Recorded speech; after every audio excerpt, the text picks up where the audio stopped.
menyaksikan video ini, pastikan bosku jangan lupa subscribe. Karena subscribe itu gratis plus bonus tonton video terbaru setiap harinya.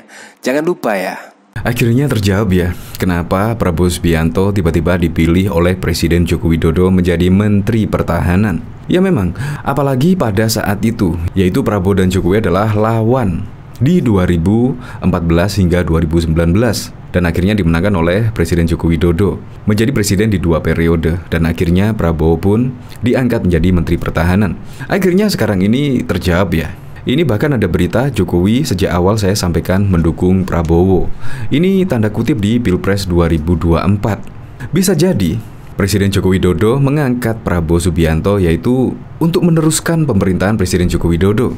Bahkan di sini ada berita yang memberikan kode lah, semacam kode, yaitu Presiden Joko Widodo mendukung Prabowo dan Ganjar Pranowo. Menurut saya ini adalah pasangan sapu jagat. Jika Prabowo dan Ganjar Pranowo didukung oleh Presiden Joko Widodo, pasti akan menang telak lah. Apalagi juga di dalam survei elektabilitas Prabowo dan Ganjar Pranowo ya posisinya 1-2-1-2. Yang tertinggi sih Ganjar Pranowo.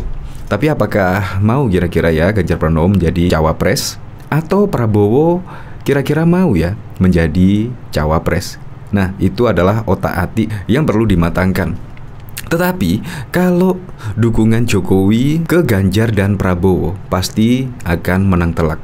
Karena memang hasil survei dimanapun lembaga surveinya pasti memposisikan Ganjar dan Prabowo, yaitu Anies di posisi nomor 3. Pasti akan menang telak. Apalagi juga didukung oleh partai-partai yang sangat tinggi perolehan suaranya, Gerindra dan PDIP.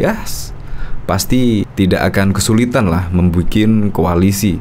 Di situ juga sudah mendapatkan 35% suara. Itu sungguh keren sekali. Sudah elektabilitas kedua capres tersebut sudah tinggi, didukung dengan partai yang mendapatkan suara yang tinggi. Otomatis akan bisa lah membawa mereka maju sebagai capres di 2024. Nah, dari sini Presiden Jokowi menyebut sejak awal mendukung Menteri Pertahanan Prabowo Subianto. Pernyataan Jokowi disampaikan menjawab pertanyaan mengenai restu Jokowi terhadap Prabowo di pemilu 2024. Sudah sejak awal. Kok restu-restu? Sejak awal saya menyampaikan mendukung beliau Prabowo, kata Jokowi didampingi Prabowo usai menyaksikan di Indo Defense Expo pada Rabu 2 Oktober.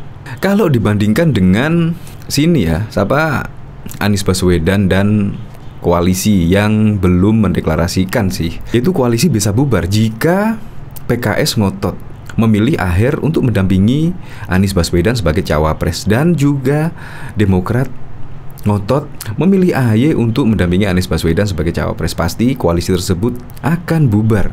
Makanya PKS dan Partai Demokrat seharusnya solid dan kompak, jadi bisa memajukan Anies sebagai capres. Apabila PKS mundur atau Partai Demokrat mundur, ini koalisi pasti tidak bisa mendaftarkan Anies Baswedan di Pilpres 2024. Tidak bisa mendaftarkan di KPU lah, otomatis, karena memang presidensial threshold-nya kurang. Koalisi Nasdem, PKS, dan Partai Demokrat seharusnya lebih kompak, lebih legowo lah demi untuk memenangkan Pilpres di 2024. Memang sangat susah sekali.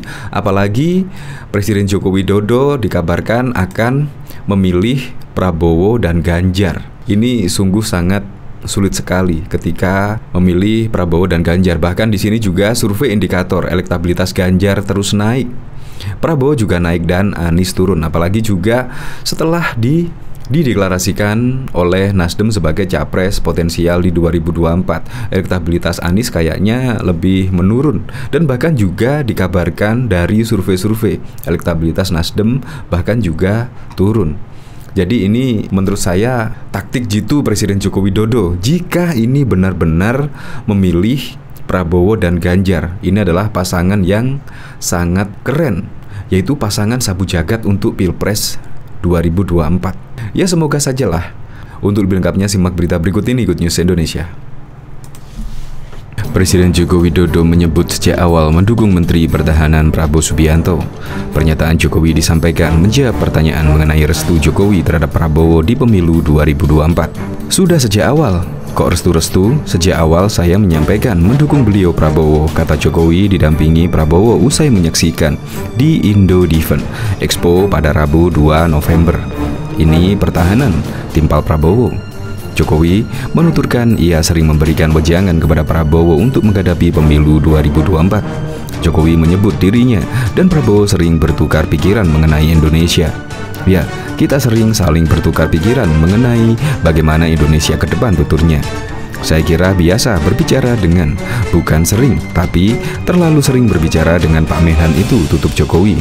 Gerindra sudah mengukuhkan Prabowo sebagai bakal Capres 2024. Gerindra pun sudah berkoalisi dengan PKB di Pilpres 2024. Namun sejauh ini Gerindra PKB belum memutuskan siapa Capres-Cawapres yang akan diusung. Bahkan diketahui pada waktu lalu Presiden Joko Widodo akhirnya membuka suara perihal kabar yang menyebutkan dirinya telah mendukung penuh Gubernur Jawa Tengah Ganjar Pranowo dan Menteri Pertahanan Prabowo Subianto dalam pemilihan Presiden Pilpres 2024 mendatang. Berbicara di Istana Kepresidenan Bogor, Jawa Barat pada Jumat 13 Agustus 2022, Jokowi mempersilahkan masyarakat untuk menyampaikan pendapatnya masing-masing terkait hal tersebut. Dalam kesempatan tersebut, Jokowi tidak membenarkan atau menampik kabar tersebut. Saya kira karena menyampaikan kepada saya tentang Ganjar dan Prabowo, masa saya katakan jangan? Nggak, kan nggak gitu. Ya, silahkan, demokrasi kita kan memang harus disampaikan seperti itu, kata Presiden Joko Widodo. Presiden Joko Widodo juga menegaskan tak ingin menghalangi siapapun berpendapat. Ex-Gubernur DKI Jakarta itu juga tak melarang apabila ada hak yang menafsirkan sikapnya selama ini sebagai bentuk dukungan kepada Ganjar dan juga Prabowo. Silahkan, bahwa itu ditafsirkan sebagai restu, silahkan saja, kata Jokowi. Sebagai informasi, gerak-gerik Jokowi dalam beberapa waktu terakhir memang kerap dikaitkan dengan sinyal dukungan jelang Pilpres 2024. Salah satunya kepada Ganjar Pranowo. Beberapa waktu lalu Jokowi bahkan berjalan bersama di tengah keramaian bersama Ganjar Pranowo. Diketahui, survei Litbang Kompas menunjukkan elektabilitas Ganjar Pranowo, Prabowo Subianto, dan Anies Baswedan menempati posisi 3 teratas jelang pendaftaran calon presiden Pilpres 2024. Komisi Pemilihan Umum KPU membuka masa pendaftaran Capres-Cawapres pada 19 Oktober 2023 mendatang. Pada periode survei Oktober 2022, elektabilitas Ganjar mencapai 23,2%, mengungguli Prabowo 17,6%, dan Anies dengan elektabilitas 16,5%. Hasil survei Oktober yang dilakukan Kompas itu berbeda dengan Juni lalu. Saat itu Prabowo menduduki posisi puncak dengan elektabilitas 25,3%, Ganjar 22%, dan Anies hanya 12,6%. Sejak Oktober 2019, tren elektabilitas Ganjar tampak terus menanjak. 2 tahun kemudian, di bulan yang sama, elektabilitas Ganjar sudah mencapai 13,9%. Kini, ia menduduki puncak elektabilitas Capres. Sementara itu, elektabilitas Anies cenderung stagnan dan mengalami fluktuasi. Pada Oktober 2021, elektabilitasnya sebesar 9,6%, kemudian meningkat pada Januari 2022 dengan perolehan 14,2%.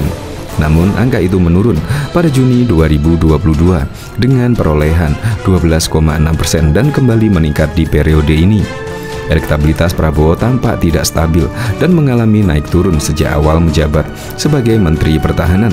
Usai bergabung dengan Kabinet Indonesia Maju di Oktober 2019, elektabilitas Prabowo 14,7%. Kemudian terus menurun di titik terendah pada Januari 2021 dengan perolehan 12%. Sejak itu elektabilitasnya terus mengalami fluktuasi. Tokoh lain yang memiliki elektabilitas tinggi sebagai capres antara lain Ridwan Kamil, perolehan 8,5%, lalu Sandiaga Uno, Andika Perkasa, dan Agus Harimurti Yudhoyono berada di kisaran 2,2 hingga 2,5%. Survei Kompas ini dilakukan dengan metode pencuplikan sistematis bertingkat di 34 provinsi.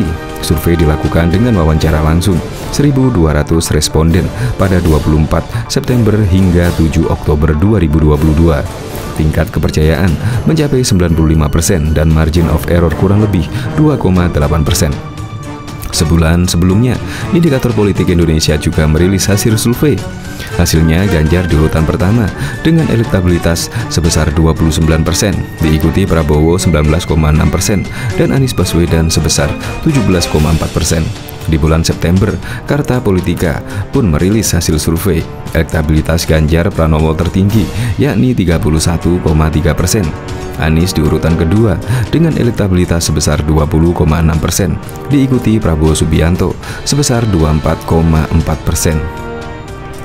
Elektabilitas Menteri Pertahanan Prabowo Subianto dan Gubernur DKI Jakarta Anies Baswedan mengalami tren penurunan berdasarkan survei Indikator Politik tentang calon presiden yang digelar di bulan September 2022. Sementara Gubernur Jawa Tengah Ganjar Pranowo terus mengalami kenaikan.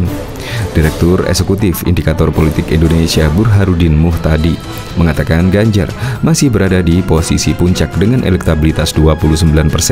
Sementara Prabowo berada di posisi kedua dengan perolehan 19,6% dan Anies Baswedan di posisi ketiga dengan 17,4%. Ini 19 nama-nama. Tren beberapa nama alami penurunan, misalnya tren Prabowo turun dibandingkan survei sebelumnya. Anies sedikit turun. Ganjar naik dibanding survei di Agustus, kata Burhanuddin dalam konferensi persnya pada Minggu 2 Oktober 2022 yang lalu. Burhanuddin menjelaskan, elektabilitas Ganjar naik hingga 4,5% di bulan September 2022 ketimbang bulan Agustus yang hanya 24,5%. Sementara Prabowo per Agustus 2022 memiliki elektabilitas 21,3%. Artinya, tren elektabilitasnya turun 1,7% di bulan September 2022. Anies turun 2% dari bulan Agustus lalu yang mendapat 19,3%, kata dia. Tren kenaikan elektabilitas juga terjadi pada beberapa tokoh lain seperti Ketua Umum Partai Demokrat Agus Harimurti Yudhoyono, Ketua DPR Puan Maharani hingga Menteri Pariwisata sekaligus politikus Gerindra Sandiaga Salahuddin Uno. Elektabilitas AHY naik dari 2,9% menjadi 4,1% pada September 2022. Sementara elektabilitas Sandiaga Uno naik dari 1,9% jadi 3%. Begitu pula dengan Puan, naik dari 1,7% menjadi 1,9%. Selain nama-nama tadi, tokoh yang mengalami penurunan yakni Gubernur Jawa Barat Ridwan Kamil dan Menteri BUMN Erick Thohir. Elektabilitas Ridwan turun dari 10,4% di bulan lalu menjadi 8,7%. Lalu Erick turun dari 1,7% menjadi 1%. Dibanding temuan sebelumnya, Ganjar, AHY, Sandi, dan Puan menunjukkan dinamika yang positif. Dukungannya adalah kecenderungan menguat. Sementara nama lain tampak stagnan dengan kecenderungan sedikit melemah, kata dia. Survei Indikator digelar pada 13 hingga 20 September 2022 dengan 1.220 responden. Menarikan sampel menggunakan metode multi-stage random sampling dari seluruh provinsi Indonesia dengan toleransi kesalahan atau margin of error sekitar 2,9%. Tingkat kepercayaan survei hingga 95%. Bahkan diketahui nama Ketua Umum Partai Agus Harimurti Yudhoyono AHY dan Wakil Ketua Majelis Syuro PKS Ahmad Hermawan atau Ahir mencuat sebagai figur yang digadang-gadang bakal mendampingi Anies Baswedan di Pilpres 2024. Rencana koalisi Partai Demokrat, PKS, dan Partai Nasdem dinilai terancam bubar jika Demokrat dan PKS ngotot mengusung jagoannya masing-masing. Hal tersebut diungkapkan oleh Direktur Eksekutif Parameter Politik Indonesia, Adi Prayitno. Awalnya dia menyebut salah satu tantangan terbesar rencana adalah deadlock karena semua partai ngotot ingin memajukan calon masing-masing. PKS dan juga Demokrat tentu rasional menyodorkan elit mereka berpasangan dengan Anies yang diusung Nasdem. Secara umum ketiga partai itu saling mengunci dan saling membutuhkan, kata Adi kepada wartawan pada Selasa 25 Oktober 2022. Adi mengatakan dari segi hasil Pileg 2019, ketiga partai itu tidak ada yang dominan, yakni Nasdem 59 kursi, Demokrat 54 kursi, dan PKS 50 kursi. Menurutnya, jika salah satu dari tiga partai ini lepas, maka pencalonan Anies sebagai Capres 2024 bisa gagal karena tak memenuhi ambang batas presiden. Tak heran kalau PKS mematok harga mati Aher sebagai pasangan Anies. Begitupun Demokrat yang harga mati AHY sebagai cawapres Anies, ucapnya. Kemudian Adi membeberkan dua hal yang menjadi faktor Demokrat dan PKS sama-sama memunculkan jagoannya untuk menjadi pendamping Anies. Pertama, kata dia, Demokrat dan PKS cukup paham bahwa Anies tak bisa maju jika salah satu dari partai ini angkat kaki. Kedua, tentunya PKS dan Demokrat berburu efek ekor jas. Jika PKS tak bisa ajukan Aher dan Demokrat tak bisa ajukan AHY, yang untung banyak ke Nasdem tentunya. Pemilih PKS dan Demokrat bisa bedol desa hijrah ke Nasdem, ujarnya. Jika semua partai ngotot usung jagoan mereka masing-masing, rencana koalisi ini bisa bubar jalan. Harus ada kompromi antar tiga partai pembentuk poros. Harus ada yang mengalah, mundur selangkah, tambahnya.